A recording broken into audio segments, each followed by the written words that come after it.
Candidates should not make personal attacks on other candidates. Such remarks will be cut short. The moderator's decision on this matter will stand, so no arguing about this, even if that's not where you were going with your comments. It's important that you talk about what you would do for the city of Dearborn Heights, not a slam on your opponent. As I said, at the end, each of you will get a 2-minute closing statement. You can say whatever you want, except no personal attacks. And again, you do not have to use your full minute or 2 minutes. You can be brief. And after the 2-minute closing, we will end the forum with some comments by me. Any questions? Okay. I'm going to introduce now the league president of Dearborn Heights, Mary Jo Durabaj. She's going to open the forum and get us started. Did you have a question? Okay. Good evening. Hello and welcome to the League of Women Voters of Dearborn Heights Candidate Forum for the August 8th primary election. This is the forum for those running to fill 4 seats on the Dearborn Heights City Council. My name is Mary Jo Durabaj, the League's president. This program is presented and produced as a public service by the League of Women Voters in cooperation with the City of Dearborn Heights. Voters is a nonpartisan national informed and active participation of citizens in government. The League never supports or opposes candidates or political parties. Membership is open to men and women age 18 or older, 16 or older. There are 2 important races on our ballot, for mayor and for 4 seats on the City Council. For written information about the candidates, go to the League's online voter guide at vote411.org or pick up a paper copy of the League's voter guide at the library or City Hall. The League of Women Voters would like to thank the City of Dearborn Heights for making this important public service event possible. Tonight's forums will be airing on YouTube on June 28th. They will appear on the city's cable system for 1 week only, beginning July 4th. The League of Women Voters wants everyone to vote, to inform themselves, and to vote on August 8th. Contact the city clerk's office if you know you're not going to be in town and need an absentee ballot. And if you don't know whether you're registered or not, you can also contact the city clerk or go to the Michigan Secretary of State's website. Now I am delighted to introduce the moderator of tonight's forum, Paula Bowman, a member of the Northwest Wayne County League of Women Voters.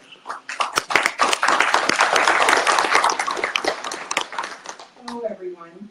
Today is Thursday, June 22nd, and we're taping this forum in the council chambers of the Dearborn Heights City Hall. As always, the League of Women Voters is not responsible for the views expressed by the candidates. Members of the audience, we request that you please turn off or mute your cell phones and that no recording devices be used without League authorization. We also request that you maintain silence, so therefore no clapping, please, until the very end, so that we can maintain an oasis of neutrality. The candidates have agreed to the following plans. The order in which the candidates speak has been determined by drawing lots. Just by pure coincidence, the first one is alphabetically the first 2, Mr. Almuna. Each candidate will have 1 minute to make an opening statement, 1 minute to answer each question, and then the order will be rotated as we proceed with the questions. We will end with each candidate having 2 minutes to make a final statement. The timekeeper is a League member and will raise a card to notify the candidate as their time expires. Questions are a mixture of those developed by the League and those from tonight's audience. Questions are screened to prevent duplication, personal attacks, and to ensure that questions can be asked of all the candidates. Time does not allow for all the questions to be asked, because we won't get through them all. So we encourage the audience or the viewing public to contact the candidates directly if your question was not asked. Contact information is included online at vote411.org and in the paper copies of the voter guides.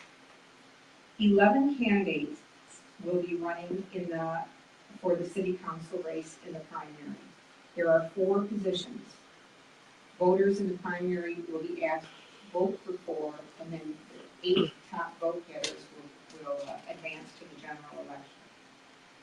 In alphabetical order, their names are Ali Almuna, Ned Apigian, Mo Beydoun, Bill Bazzi, Thomas Berry, Bob Constant, Jack Mallard, Denise Malinowski Maxwell, Larry Mitchell, Lisa Oshansky, and Tom Wenzel. I should mention that Mr. Mitchell was very sorry, but he could not attend. Also, Mr. Thomas Berry, though his name is still on the ballot, he has withdrawn from the race, so he's not here tonight, not actively campaigning, but you will still see his name on the ballot. If we're ready to go, let's start with our 1-minute opening statements with Mr. Almuna. First of all, I'd like to say, Let's hold the mics close to you when you speak, please.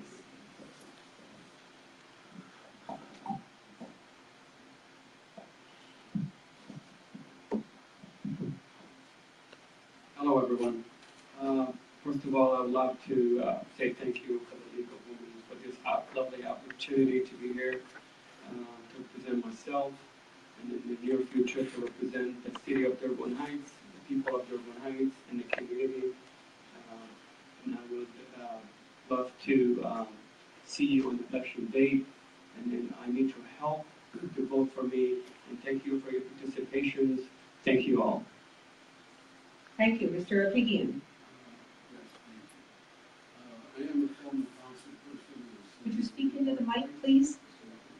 Speak into the mic so people can hear you. I am a former Dearborn Heights City Council person. Maybe it's not on.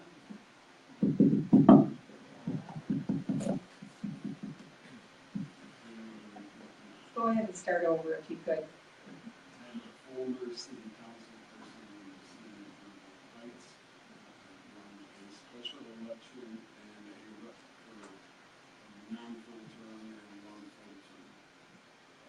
I am a degreed and state licensed design and physical planning professional. I have vast experience in designing several Michigan and international urban spaces as a resource to the city of Dearborn Heights. I'm a former United States Marine, 46-year resident of the city, and homeowner, married 53 years to the same woman. I have one daughter, 52 years old, and we're blessed with 4 grandchildren. Unfortunately, they're all in Boston. Thank you, Mr. Beydoun. Good afternoon, thank you so much. Can everybody hear me good? Yep. I want to begin by thanking the League of Women Voters for giving us this opportunity for being here today, for organizing this event. My name is Mo Beydoun. I'm a candidate for Dearborn Heights City Council. I am a small business owner in the city. I also recently graduated from Master's in Public Administration, and I want to use my experiences to help serve the community of Dearborn Heights. I want to be very bold. I want to bring bold ideas, and I want to bring change to the city of Dearborn Heights. I think that's very important. I'm running for many reasons. I think it's very important that we strengthen our city services, we strengthen our public safety. We need to bring more economic development. I know we've heard this from many candidates and our elected officials, from the administrative as well. I think that's also very, very important. And I'm running to help serve the city of Dearborn Heights for better quality of life for my family and yours. Thank you, Mr. Bazzi. Good evening. First, also I'd like to thank the League of Women Voters for putting this thing on, and also the residents of Dearborn Heights for being here. I really appreciate it. My name is Bill Bazzi. I'm not a politician. I'm not looking for another career. I'm just here. I want to serve the residents of Dearborn Heights. I'm going to go a little bit about my background first. I retired from the United States Marine Corps after 21 years of service. I began my career in the Marines as a military police officer. Then later on, I became the intelligence chief and other stuff. That's how you have to kill you. I began my civilian career with the Boeing company. I was a quality manager and lead auditor. And I'm currently working at Ford Motor Company as a design engineer. And I just want to be clear, I don't want to receive. Thank you very much. We'll have plenty of time to say what else you can do. Mr. Constant. Thank you. I'd like to also thank the League of Women Voters for scheduling this candidate forum and for all the work the league does. My name is Bob Constant, and I'm running for re-election to the Dearborn Heights City Council. I have over 12 years' experience enacting balanced budgets, both as a city councilman and as a state representative. I earned a bachelor's degree from the University of Michigan and a Juris Doctorate degree from the University of Detroit Mercy School of Law. I've been licensed to practice law in Michigan and in Ohio for the last 30 years. I also own and operate a business in Dearborn Heights. I'm running for re-election to continue to serve the residents of Dearborn Heights, to increase the budget, to help enact reforms that are needed to help our city budget be lean and run efficiently. Thank you. Thank you. Mr. Mallett. Good evening. My name is Jeff Mallett, and I'm a candidate for Dearborn Heights City Council. I'm a longtime resident of Dearborn Heights. I own a home here. My children go to school here, and I pay taxes in the city. Unlike all residents, I think we have a vested interest in ensuring that our neighborhoods remain clean and safe, our home values stay strong, and the services that the city provides meet the needs of our community. I care deeply about the city that I call home, so I'm running for council for a few reasons. First, I hope to bring a great deal of experience to the council. I have over 20 years leadership experience, I've been a small business owner, and I have an MBA from the University of Detroit Mercy. Second, I want to help lead the change to improve upon the things that will make our city a great place to live, raise a family, or own a business.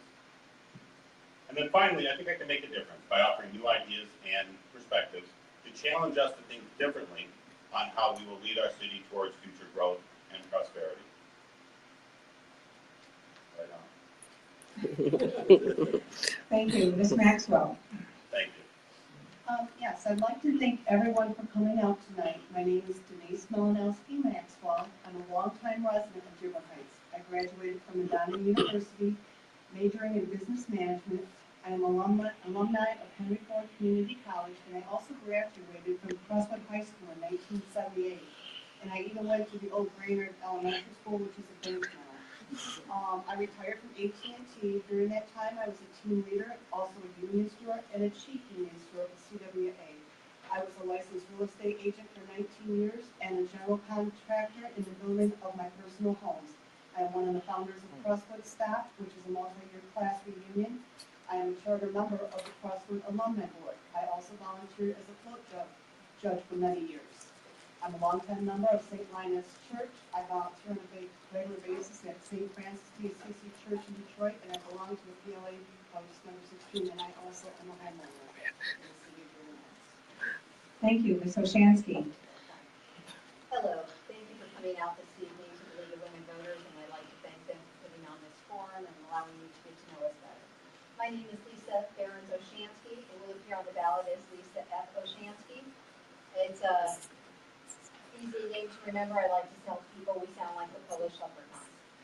I have lived in Dearborn Heights for approximately 20 years. I've, during that time, always in Golfview Manor, and I have been an active member of the Golfview Manor Civic Association for the past 7 years, serving as either secretary or vice president.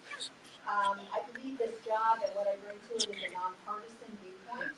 It is the responsibility of the council to run the business of the city. And along those lines, I do have 20 years of management experience, including a bachelor's in business and a master's in labor relations. My platform is financial accountability, transparency in government, professional and civility brought back to the council table. Thank you.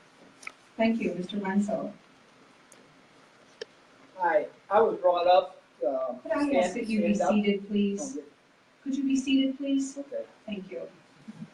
Well, I was brought up to stand up and speak in front of an audience, so I guess I'm not. I don't know if this thing works or not, so I want to use it because everyone else isn't working. My name is Tom Wenzel. I'm a lifelong resident of Dearborn Heights. All 3 of my children, all 12 of my grandchildren live in Dearborn Heights. My mother lives in Dearborn Heights. She's 90 years old. And my brother lives in Dearborn Heights. Practically, my whole family lives in Dearborn Heights, all lifelong residents, except for my mom. She was born in Poland. I believe that Dearborn Heights is a city with a future, but it's my past that makes me different than any other candidate. I don't have a degree in business or finance, not that there's anything wrong with that, but I'm an idea guy and I'm a very fast learner. I have firsthand experience, lifelong experience living in Dearborn Heights. I'm not asking you to give me the chance to serve our community. As you can see in my brochure, I hope everyone's got it, that I've been serving my community my whole life. Thank you very much. Mr. Aluna, we'll start our first question with you. Name one or two issues that especially motivate you to run for city council and explain why these issues are important to you.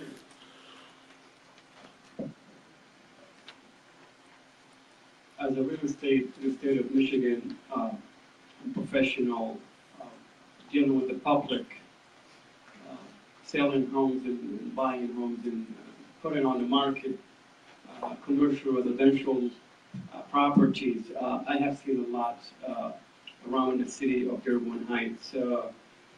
Maybe when I talk to the people here and there, they were complaining about taxes and water bills and city ordinance. Maybe those are three major issues and challenges we're facing today, according to the city, the people of Dearborn Heights. People ask me why the taxes is going up year after year after year, and the water bill is going up too, constantly. I think that's the most important points people brought up. Thank you. Mr. Apigian? I think one of the most important issues for the city is our ordinance department. In order to save time, I'm going to read what I've written here. It's next to impossible to maintain and control our first-class community with 4 full-time and 2 part-time officers most of the time, slightly more in the summer when we have 3 in students. We are a city of 24,000 households with a population of 57 to 58,000 dollars, 58,000 people, 57,800. We are a city of half the size of Dearborn, and they employ 3 times as many ordinance officers. We cannot control the city of Dearborn Heights with the kind of system we have. I have ideas how we can improve that and not cost us a lot more money. Thank you, Mr. Apigian. Mr. Baydoun? Thank you so much. Would you mind just repeating the question again? Sure. Name one or two issues that especially motivate you to run for city council and explain why these issues are important to you. Well, I'm actually, my campaign is running on 6 different tenets. I believe in getting a fiscal responsibility and a balanced budget, improve city services for public safety for all residents, rejuvenating our programs and services for our seniors, cutting red tape to make it accessible and easier for business owners to open up, and working with local and state officials to help with the problems and the issues that's happening in the city. So I have more than just 1 or 2 issues. I believe that there are several issues, and I'm there to work to serve the people of the city. Thank you, Mr. Bazey. To me, every issue that's going on right now is an important issue, but the 2 most important issues, the first one is the city disconnecting from the residents, and also our engagement with our youth. Our city has not engaged our residents in many years. I've been hearing a lot of complaints from residents as I talked to hundreds of them in the last couple of weeks, and they all have the same thing, is nobody's listening to us in the city. And my idea is to engage the residents, to talk to as much as anybody's willing to come and talk to me. Even right now, I'm not elected. I'm willing to listen to issues, and I have a lot of experience, with different government agencies, and I do want to engage our youth as well. That I think that's another issue that nobody's done so far, and partner with local organizations to Thank you. Mr. Constant? Thank you. I think, I agree with Mr. Bazzi. There are a lot of important issues, but one important issue is for the city to continue to be able to deliver city services as cheaply and as economically as possible. Partner with other cities when possible, to deliver services like police and fire protection more efficiently. We're a bedroom community, everyone looks for lower tax rates, a low water bill. We're an older suburb, so I think that's our biggest challenge. Thank you. Thank you. Mr. Mallett, we're going to start a new question with you. What are your budget priorities regarding the allocation of limited city revenues? Right. I think, take a look at the budget. The city runs on a about $44 million budget. And, I think the way we allocate the money is important. About 76% of our budget is spent on fire, police, and then general government. So, when you're spending that type of money, and a large portion towards those categories, we need to make sure that we're doing it effectively and efficiently. So, when you look at the different programs and how the money is being spent, I would say that, it's important to vet out the different expenditures that we're making, because I think we have a very important duty as council members to ensure that, we protect the taxpayers' dollars in the best way possible. So we're working hard to ensure that every expenditure made is made in the best interest of the residents and the city. So, I think I've done a lot of this in the past, and I've got great experience looking at budgets, balancing budgets, and I hope you get a chance to do it for Dearborn Heights. Thank you. Ms. Maxwell? Could you repeat the question? Sure. What are your budget priorities regarding the allocation of limited city revenues? Well, one of my platforms is to improve our roads by utilizing the limited funds more efficiently, and also to check for grants that might help us. A lot of our roads do need repair or replacement. They're not in good shape, and anybody who goes around the city can see that. A lot of them have full patches everywhere, and those aren't even working anymore. So my main concern at this point would be to make sure our roads are repaired so we can safely drive on them. Thank you. Ms. Oshansky? Yes, Hello. Yes, I would say that the number one issue for me that prompted me to become involved and to decide to run this year was the outsourcing of the 911. We do have limited available funds. I do believe that when it's necessary and possible in shared services, however, you have to choose those services wisely. And I do not believe in outsourcing fire, police, EMTs, or first responders in 911. At the current state, we have multiple vacancies that have not been posted or filled for the past year. We have many people who have left the city's employment because they believe that they will not have jobs next year, as 911 was slated to be joined with Dearborn. And as a result, we're taking police officers and paying them overtime at many times the cost of a 911 operator to work those jobs. Thank you. Mr. Wenzel? Yes, my priorities would go as follows. Police, fire, DPW, followed closely by senior citizens and children.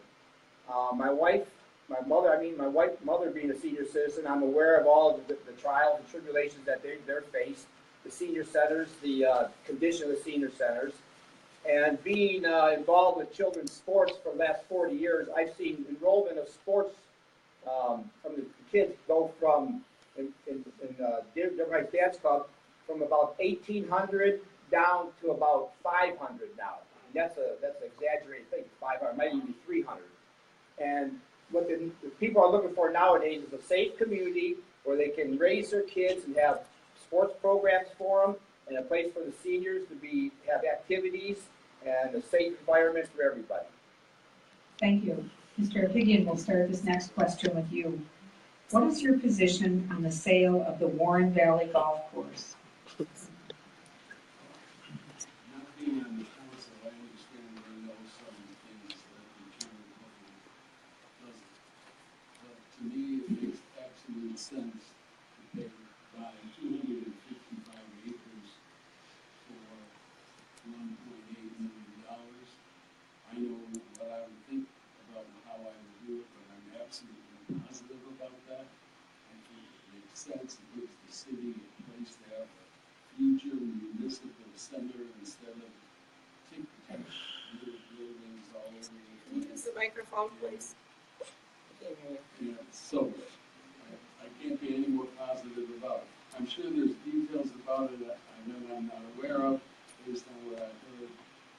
But if you took 8 houses in my neighborhood, you'd come up with $1.8 million, and that's dirt cheap, and you've got to be crazy not to buy it. Thank you, Mr. Baydun. Thank you for the question. I know it's a very heated topic at the moment. I think it's first very important to understand and realize that we need to keep it a golf course. I think that's the most important thing. But we also need to look at it. We have to understand that I know there's been a lot of closed sessions in regards to what's happening with the golf course. And I think the residents should always have a say in this. So I think they should know what's going on, and we should hear what the residents' concerns are. From what I'm hearing is that a lot of residents are really upset because, they want to sell it to a private, investor, whatever it may be. But I think it's very important that it's the golf course, and that if we are going to purchase it, we need to understand that there's a proper plan behind it. We know what the plan is behind it. Investing, taxpayers' money with such a large amount. We need to know where we stand and what the city actually owns, and what will the city benefit from it or not. But I think regardless of what happens, it needs to stay a golf course. Thank you, Mr. Bazey. Also, I did talk to a lot of residents, and that's one of the biggest hot topics for them as well. And my opinion also for the city to control the golf course and to actually purchase it, because we don't know who else is going to purchase the property and what their intentions to do with the course. And we also, one of the things is we should hire somebody. I've been involved with hundreds of golf outings. I've done a lot of probably 200 charity golf outings, and I've seen a lot of good running golf courses. And I've been to a golf over here, and it's poorly maintained, poorly managed.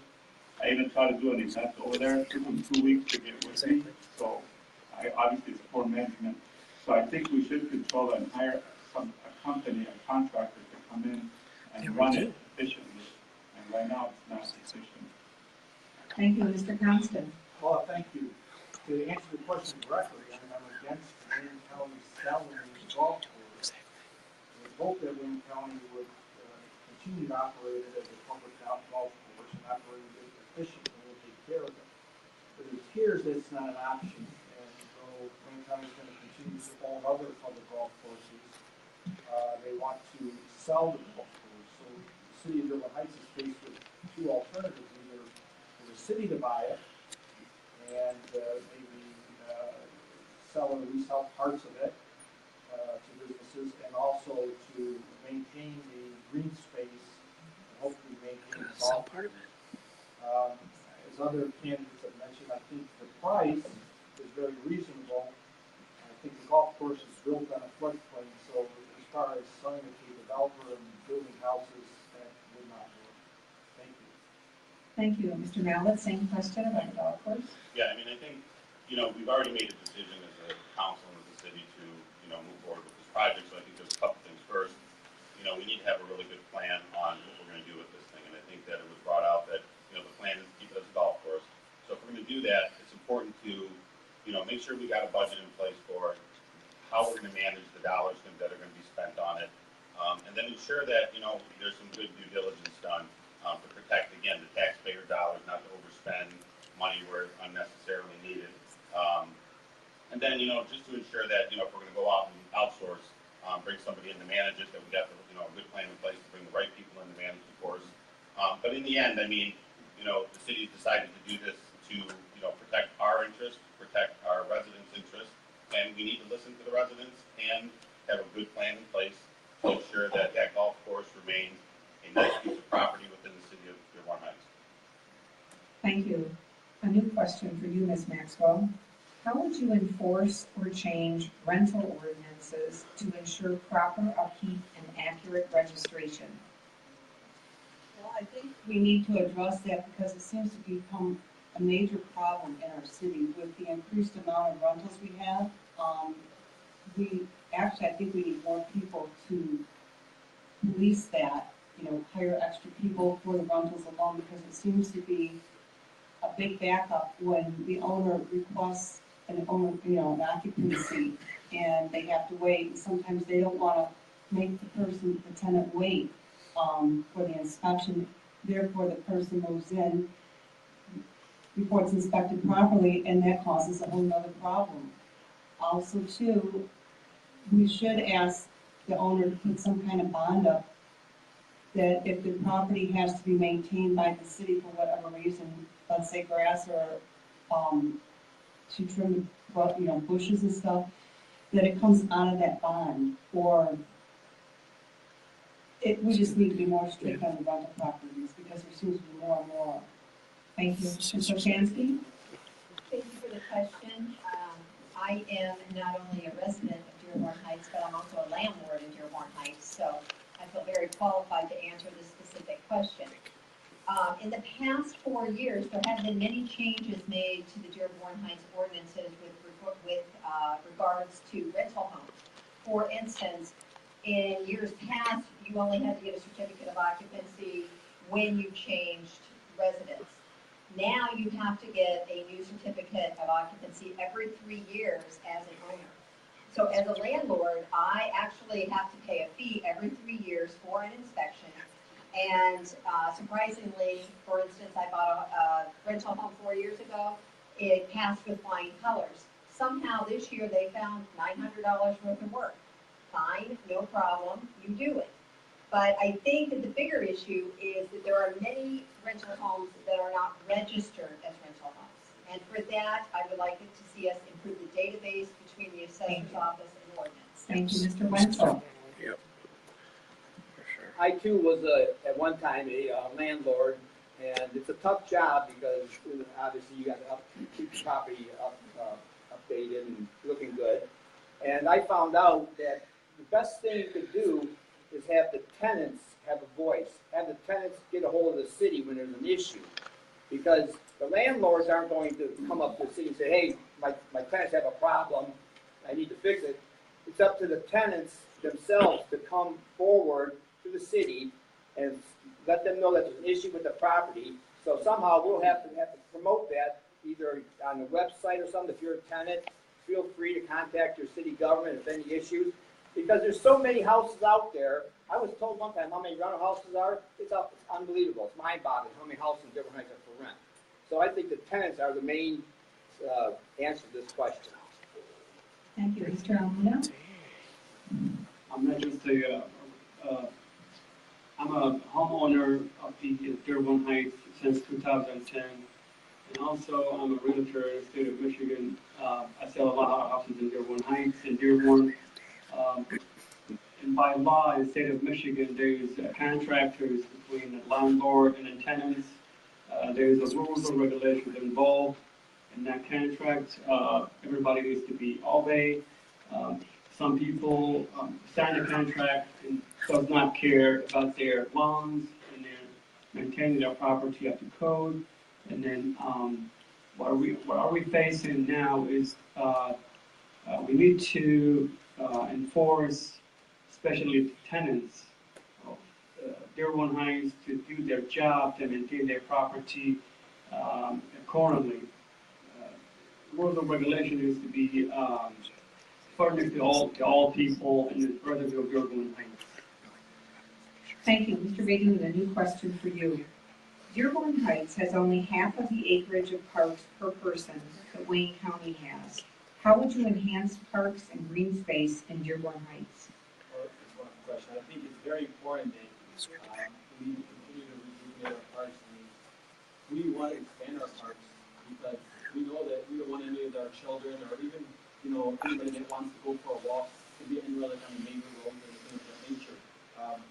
I believe meeting the needs of the community fairly, effectively, and consistently are some of the most important ways to address the problems our city is facing today. Thank you, Mr. Bazey. Yes, ma'am. Funny you asked that question. Just in the last couple of weeks, I talked to some folks on the south side near Van Born, or actually Eco Street, and they mentioned that there's no parks over there. And I talked to some other residents just off of Fort George. They said the same thing. They don't want their kids running in the streets and there's no parks for them to play in. And one of the things I do like to get our youth to engage with, volunteer services to get a park, to maintain the parks. And also, we do have, there's few parks that there's very limited parks in Dearborn Heights, and I know we definitely need some parks. And we can't remember the name of the park. Thank you. Mr. Constant? Well, thank you. Well, I think we need to keep up our existing parks and equipment programs in the parks for everyone, for our youth. We have a recreation center in the north end, beautiful recreation center in the south end. Some of the homes that were built along Hanover by Decoy Creek are being torn down with grant money, and so that will expand the Heather Lane Park. But we are a bedroom community, and we don't have a lot of open space. Keeping Warren Valley as an open green space will help with our open space in our parks. But we're a developed community, and we're limited with what we have. I think strong programs and good equipment in our existing parks is the answer. Thank you. Thank you. Mr. Mallard? I agree. I mean, I think everyone's saying it's important to have green space and parks in the city. So, again, going back to kind of we run off limited resources. So we have to take a look at, what we're spending on the Parks and Recreation budget, and are those dollars being spent as effectively as possible? So are there ways to, when you look at the existing park space, make upgrades or improvements, with the available funds? If not, then how can we create some different programs or initiatives to try to generate some incremental revenue to bring it into the city and use that towards, cleaning up our, or doing what we need to do to maintain our parks. Also, I think Bob made a good point around, where you can find empty space, is there empty space in the city that we can take from maybe tearing down homes or doing something different, but take that space and try to work out through grants or other programs to get some kind of new types of parks and spaces for the city. Thank you. Ms. Maxwell? Yes, I think that our parks are important for the community. We need to maintain and improve them. It's a place where children can go and socialize with other children from the neighborhood, not necessarily someone they live next door to. I personally went to what was called Municipal Park as a child. It's now Van Houten, and I met a lot of people there that I would not have normally met had that park not been there. And it gave us a place to run and play. I've been told originally when Dearborn Heights did their plat plan years ago, they did smaller lots because they allowed that because of the parks was where the kids could go and run and play. And Thank you, Ms. Oshansky. A new question. How do you view the current status of relations between the police and the community? Wow, excellent question. At this point in time, I think that there's definitely a disconnect in the trust. I think because there have been some financial issues with the drop program, I think that there have been some concerns with the passage of an ordinance that allowed the chief of police to stay on and be paid his pension as well as collect his full-time pay. And I believe that those are issues that unless you follow the council and its actions closely, you don't know about until after. And sometimes you don't get the full story, but it has created quite a bit of discontent within the community. Beyond that, I think that we are an aged community, and for the most part, I think that there's still a level of respect for police, fire, and first responders that is good, better than large cities. Thank you, Mr. Wenzel. Yeah, contrary to popular belief, I think most residents respect the police. I know I do, and I know a lot of the seniors, they really respect and rely on the police. And I've had a lifelong vision, and it's funny you should ask this question, and I don't know if it's possible or not, but I've always thought that it'd be really cool if one time during a shift for a month, one officer in a patrol car would stop in the middle of the block, get out and walk down one side of the block talking to the residents and the kids, go across the street, walk down the other side, real close to the squad car in case he has to go. Just get that one-on-one feeling like old time walking the beat police have. That's a great estimate. That's one of the things I've always wanted to do with the police. And the police are very important to us, as everyone knows. Without them, we'd be in big trouble. Thank you. Thank you, Mr. Almuno. From my understanding, there's some kind of conflict between our relationship between the resident of Dearborn Heights and the police, especially the chief of the executive of Dearborn Heights Police. What I heard from the residents, they have some issues by issuing tickets, people parking on the street, especially on the pickup garbage day. They are late. For example, today I just came to this meeting, and then they have not picked up my cans, and it takes too long for them to pick up their the cans. So people complain about the tickets, and then I think one of the schools complained about the school rules in Dearborn Heights Academy, Star Academy School, that were complaining to me about the school relationship between them. I don't know what's going on with that. Thank you very much. Mr. Apigian? We're still talking about the police? Yes.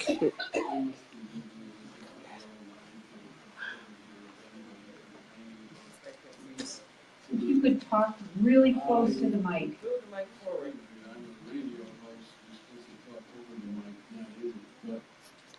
That seems to me, the problem with the police is, and I don't like, but there's nothing you can do about it, more than half of them don't live in Dearborn Heights. That to me is tragic.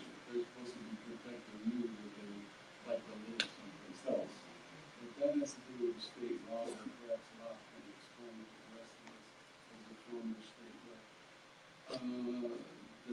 The drop program, I wouldn't try to explain in a couple of minutes. Smarter people than me, but essentially what it is for people of experience and leadership to be able to stay, receive their pension, receive their payment as their pay, in order to develop future people for leadership. It's not based for everybody. Thank you very much. Mr. Bazey, we'll start the next round with you and a new question. How would you foster community among the diverse, how would you foster community among the diverse residents of Dearborn Heights? Excuse me, you skipped Mr. Bacon. Well, you answered, you were the first one on the previous round. Right, I just really like the question, I really want to respond, but we don't want to take up too much time, I'm sure we can do it. At the end, you can add your comments. Let me repeat that. How would you foster community among the diverse residents of Dearborn Heights? I definitely see a disconnect between three different residents, and I think one of the biggest things is we do have to get the different residents to engage different groups, possibly just having various groups getting together, so setting those different events.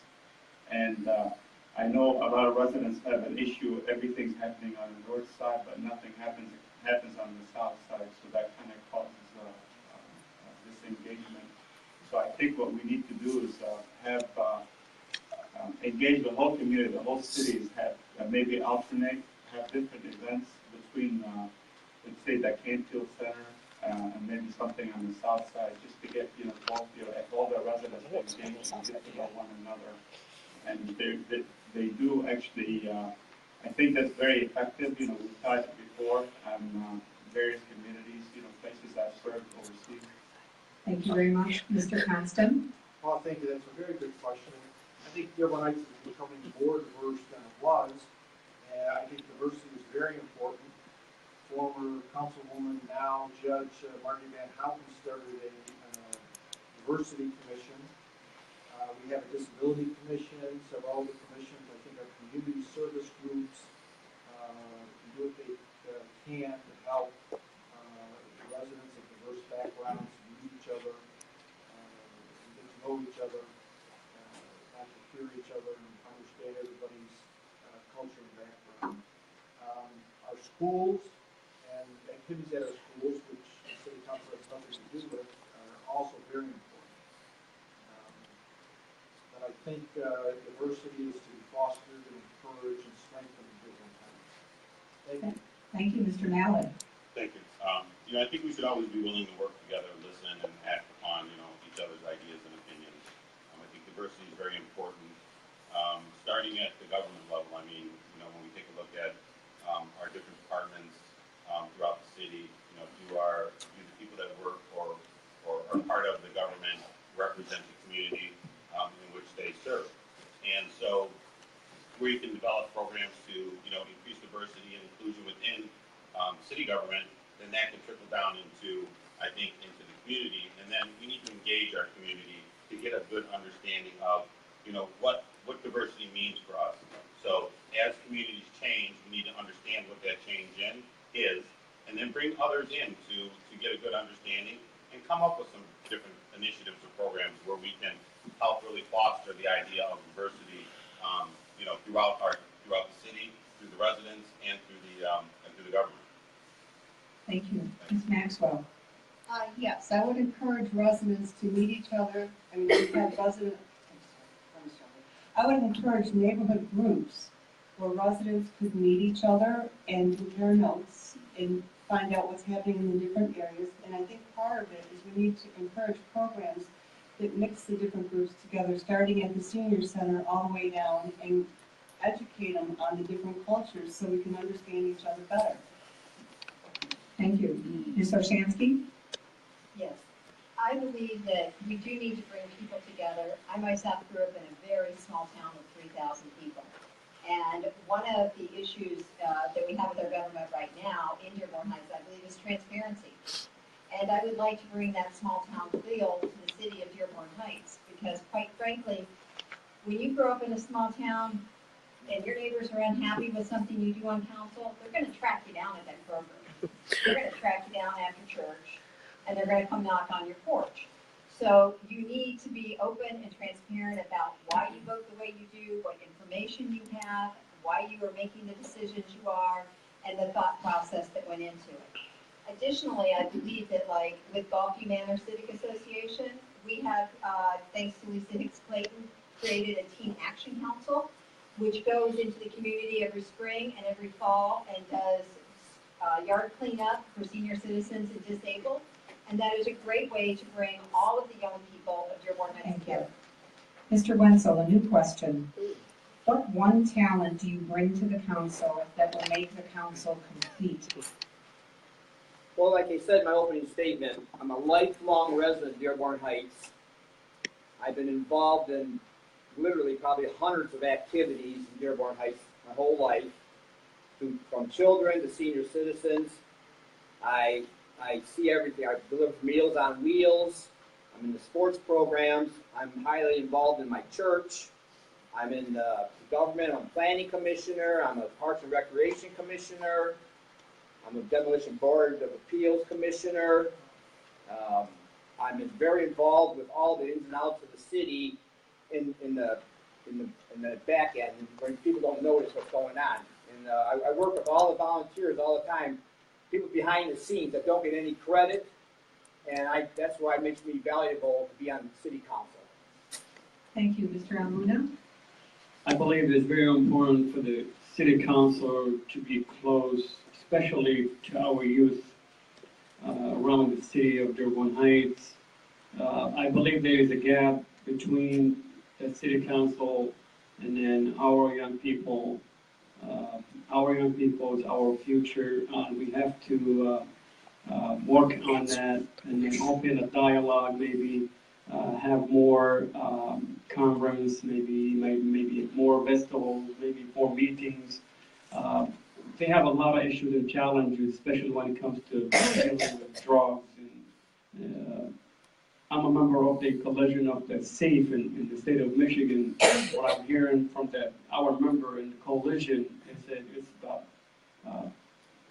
young people die overdose every 12 minutes. So we need to focus on and I'm heard from the people around the city of Dearborn, there's a lot of young people buying and selling trucks around the neighborhoods. Thank you. Mr. Apigian? Sure. What one talent do you bring to the council that will make the council complete? As I said in my opening statement, I am a professional, I am a licensed professional community planner in the state of Michigan. I am a licensed architect. I'm also a licensed residential builder. I bring qualities of a planner, a designer, an architect, a builder, things that happen in the city have to do with streets, roads, parks, engineering issues. But someone like me brings some insight to it. That's the most important thing. I'm primarily interested in ordinances. In the area of ordinances, your council can bring ordinances and make suggestions. What most people don't understand here, you have to know that charter, 80% of the power here resides with the mayor. You have to decide where in that 20% you can influence the process. Talking about things you can't influence. Thank you very much. Mr. Baydun? One talent I think I can bring, I don't know if this is talent, I think it's more of an affection, and this is honestly who I am. I just love everything. So whether if you're from the south, if you're from the north, if you're from the west, if you're from the east, I believe bringing everybody together, I think that's what it is. And you do it with optimism. And realistically, I don't see a difference between somebody on the south and somebody on the north. The only thing that I do see is that some areas aren't receiving the same type of maintenance and things of that nature. At the end of the day, I bring bold ideas. I'm passionate. I want to bring a one community, a Dearborn Heights community. I want us to be together. So what could I bring? The one thing that I can bring? I want to show you that we can all work together, and I want to bring us all together so we can be one Dearborn Heights. So we can have a one Dearborn Heights Facebook page. We can have a one Dearborn Heights community. We stand together. United. That's what I hope to bring. That's what I believe I can bring. Thank you. So that we have enough time for a 2-minute closing statement. We don't have quite enough time to start a whole new set of questions. But I am going to ask this one question, and we're looking for just a yes or no answer. We'll start with Mr. Constant. Do you support or oppose the medical marijuana ordinance being proposed? We proposed, yes. Thank you. Mr. Mallett? Yes. Ms. Maxwell? Do you support or oppose I guess it's more than a yes or no, it's support or oppose. Do you support or oppose the medical marijuana ordinance being proposed? Yes. Ms. Oshansky? No. Mr. Wenzel? The one that is being proposed, yes. Thank you. Mr. Almuna? No. Mr. Apigian? I don't know what's being proposed, but it sounds like most of the people have already studied it and discussed it at council meetings. Sounds like it's a compromise. Mr. Baydun? Yes, I support it. Mr. Bazey? I oppose it. Okay. We're going to start our 2-minute closing statements now, and we're going to start at the opposite end. So, Mr. Wenzel, if you could start with your 2-minute closing statement. Okay, well, everyone wants to know how I stand on the issues. It's hard for me to say because I don't know all the facts of all the issues. Believe me, when elected, I will evaluate all the information available and I will make the best decision for the well-being of the residents of Dearborn Heights. If you haven't already, please pick up my information packet outside the doors there, and you'll find out what I'm really all about. It's you'll enjoy reading it. And I was asked today when I came in here, I was asked why I don't wear a suit to these events, and it's no disrespect, believe me. It's not who I am. I'm an average citizen just like you, and that's just what you'll get if you pick up a pencil and vote for Wenzel. That's good. Ms. Oshansky? That's good. First, again, I would like to thank the League of Women Voters for putting on this forum this evening. Again, my platform is financial responsibility, transparency in government, and to bring civility and professionalism back to the table. When we talk about what is the one thing that you bring to the table that someone else does not, and that is 20 years of management experience, which allows me to find the best in any coworker and work with that.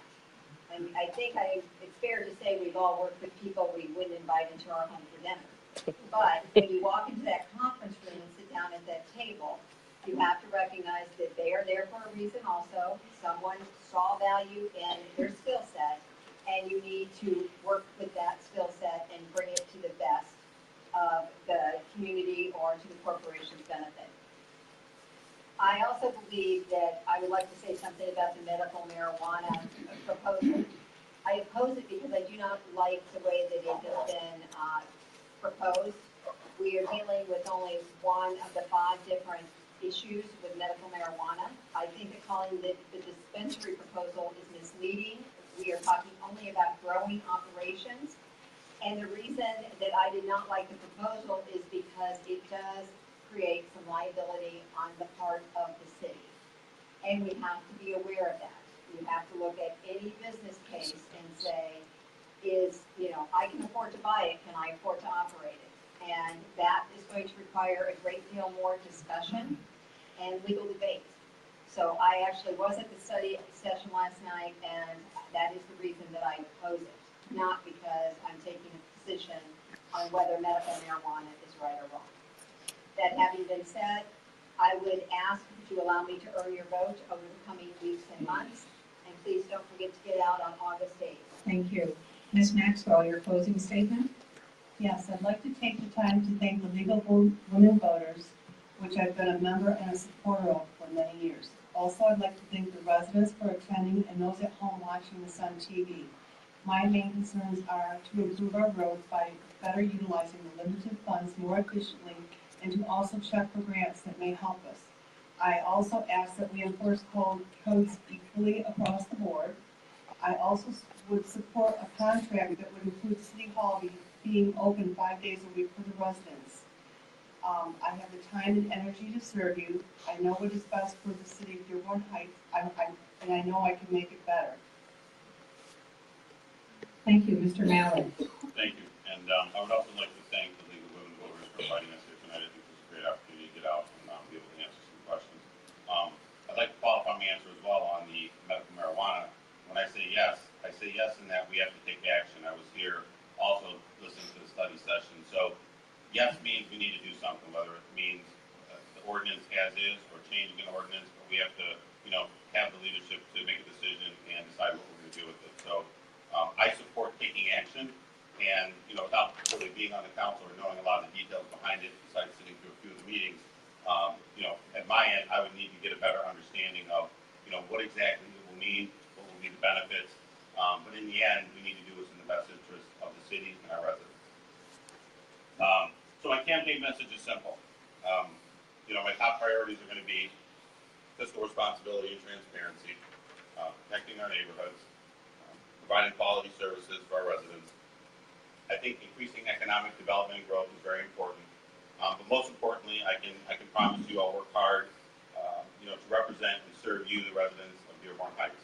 My campaign is based off of, 3 pillars: leadership, hard work, and integrity. I promise to bring some solid leadership to the council. I'll work hard, as I said, to be an effective member of elected government. And then I think, everything that I do, I will do with the utmost integrity as a foundation of any action or decision I make on the council. So again, once again, thank you. I hope to see everybody at the polls on August 8th. And I hope, to earn your trust, your support, and your vote. Thank you. Thank you, Mr. Constant. Thank you. I too would like to thank the League of Women Voters for scheduling this candidate forum and for all the league does to help voters be informed. Regarding the medical marijuana ordinance, there really is not an ordinance being proposed yet. The council asked for a draft of an ordinance, and to explain my view in a sentence, I'm for as limited or little or no medical marijuana dispensaries within the city. I think they become a problem for other cities. I think it's a new type of use. I think the decision on whether or not medical marijuana should be legal is decided at the state level and not decided by the city. I have over 12 years' experience, both as a city councilman and as a state representative, balancing budgets.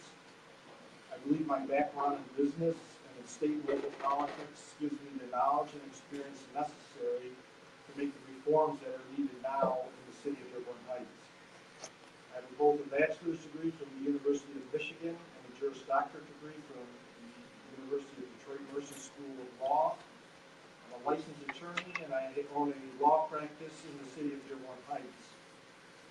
I'm running for re-election to continue to serve the residents of Dearborn Heights, continue to work to police the budget, and enact reforms and legislation that is desperately needed during these tough economic times for an older suburban community like Dearborn Heights. So I ask everyone to remember to vote in the primary election on August 8th. Please vote for Bob Constant and keep Bob Constant constantly working for you. Thank you. Thank you, Mr. Bazey. Again, thanks to the League of Women Voters and also all the residents in Dearborn Heights. After hearing and seeing your reactions, it's quite evident that the residents of Dearborn Heights are concerned. Your concerns are also my concerns.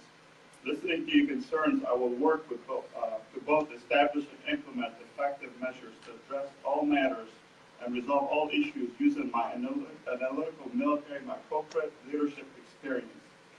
With your support, I will work to revitalize our city, enforce safety measures to protect all our residents and our neighborhoods, engage our youth and senior citizens. I will work to improve accountability and transparency of our city operations and bring leadership which we lack. Bring customer service also to the City Hall. Service our residents with respect, dignity, and honor. I remember that conversation I had just a couple of weeks ago with a psychologist who lives in Dearborn Heights on the south side of it. He created a mental program for troubled youth in southeast Michigan. He told me, Bill, he goes, I want to work with you to help our youth to become a lifetime learners, accepting the merits, hard work, and discipline. He gives me hope. A small business owner off Telegraph who works hard, provides quality services to our residents, overcoming the hardship of the economy that comes their way. She gives me hope. A Marine with PTSD who I mentored for years sent me a note last month explaining how proud he was of me running for city council and how he would still been in a dark spot in his life without me mentoring him. And the reason why I opposed the marijuana is because there's not enough study, and I've done. Thank you, Mr. Bazey. Mr. Bedoun? Well, I want to thank you all for giving us your time today, and I want to also thank all the residents as well for coming out here and all the viewers at home. But I also want to congratulate all the candidates today for all the love and the vote, and wishing them all the best of luck. I just want to respond back to the law enforcement because I have a lot of law enforcement accounts. So I wasn't able to answer that question, and that's not Paul's fault. I really want to speak on that. A lot of my family members are involved in law enforcement. I'm also a volunteer at Wayne County Sheriff Reserve. So I understand that the responsibility of making sure that we have good relationships with the police department is essential and imperative. So to the question, I support our police department. I think our police department is doing a phenomenal job. And you have to also understand that our first responders, I mean, we do have many senior citizens that are relying on our first responders. So when a lot of questions are saying, well, we don't see the officers in our neighborhoods, I mean, we don't know what they're dealing with. They could be out there and, going on to a response.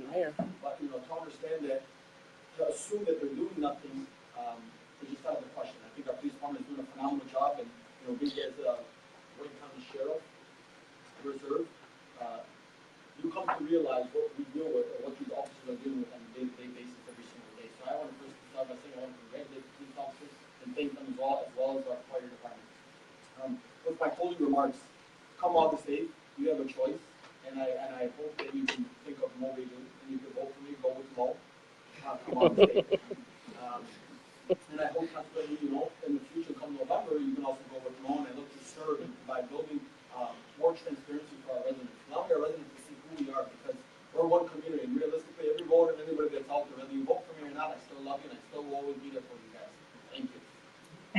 Mr. Apigian. Previous occasions, I didn't thank you, so I thank you for allowing us to participate in this forum. First thing I'd like to say is, for me, the major issue is the return to a 5-day work week, as obviously by this time, our deficit with the state must have come to an end prior to our fiscal year ending on June 30th, if not this year, last year. Since home sales have not only skyrocketed, prices have ballooned upward, which means our property tax income is due to be greatly increased. My own home in the last 5 years, I'm told, has doubled in value. Not that I'm looking to sell or go anywhere. I lived 46 years in the same house and I like my taxes. The second most important issue is, with all this money that's coming to us with the increase in everybody buying homes here, is 100% staffing of the police department and the fire department. I can easily remember we were 2 people short, 3 people short. That short should disappear. Our primary responsibility is public safety. Our primary responsibility is in parks. Although Dearborn Heights may not be in its city limit, we're awash in public park space. If you ever look at a map between the Rouge Park and Hines Drive, and I'd like to leave you with one thought. We all have a background and experience. It's for you to decide which background and whose experience makes more sense than others. Thank you. Thank you. Mr. Almuno. Again, I would like to say thank you for the women of League of Voters for this opportunity to be here. And I would like to say some about myself. I'm a family person. I got a beautiful wife and I got 3 gorgeous boys. I served the public for 12 years as a realtor in the state of Michigan. I'm a member of GMAR, which is Greater Metropolitan Association of Realtors. Member of Coalition of Faith, which is the coalition to protect our youth from using drugs and alcoholics. And so I'm running for the City Council of Dearborn Heights. I believe I can do better for the City of Dearborn Heights.